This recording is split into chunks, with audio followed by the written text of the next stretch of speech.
नहमदुहु व नुसल्ली अला रसूलिल करीम। अम्मा बाद। बिस्मिल्लाहिर रहमानिर रहीम। इंसान जी ज़िंदगी वॾी हिकिड़ी क़ीमती आहे। जेतिरे तक रूह उन जे जिस्म में अंदरि आहे उन वक़्त तक उन जी ज़िंदगी क़ीमती आहे। ऐं अगरि रूह हुन जे जिस्म खां निकिरी थो वञे त जेकी क़ीमत हुई हुन जे अंदरि उहा हाणे न रही। इंसान पंहिंजी हिकिड़ी मुख़्तसिर ज़िंदगी जे मथां यानी उहे अंबार हणी वेही रहे थो कि मूंखे हिते सॼी ज़िंदगी रहणो आहे। हालांकि उनखे इन ॻाल्हि जो यकीन आहे कि जेकी बिल्डिंग आहे, हे जेकी माड़ी ठाराई आहे या जेके हे मां इंतज़ाम सॼा कया आहिनि, ऐं जेकी माल आहे, हे दौलत आहे, हे ज़मीन ऐं जाइदाद आहे, यानी जेतिरो बि कुझु मूं वटि शयूं आहिनि, बिल्कुलु इहे त हिते रहंदियूं, लेकिन मां न रहंदुसि।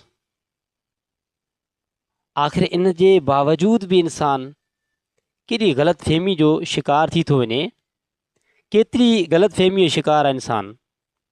उन जे बावजूदु उनजो हिर्स ख़तमु नथो थिए, उन जी लालच ख़तमु नथी थिए, उन जा फिराड ख़तमु नथा थियनि, उन जी माण्हू सां धोखेबाज़ी ख़तमु नथी थिए। उन इंसान जी एतिरी यानी कि अक़ल ख़तमु थी वञे कि सभु शइ खे सम्झण जे बावजूद बि अंधो थी थो वञे इंसान। छो भला? अल्लाह जे नबी करीम सल्लल्लाहु अलैहि वसल्लम फरमायो, अल अहमकु मा नितबा नफ्सहु हवाहा व तमन्ना अल्लाही। सभ खां वॾो अहमक ऐं पागल ऐं चरियो माण्हू उहो आहे जेको पंहिंजे नफ़्स जी ग़ुलामी करे, यानी पंहिंजे नफ़्स जे हुकुम ते हले ऐं अल्लाह जे मथां भरोसो रखे वरी कि अल्लाह मूंखे माफ़ु कंदो।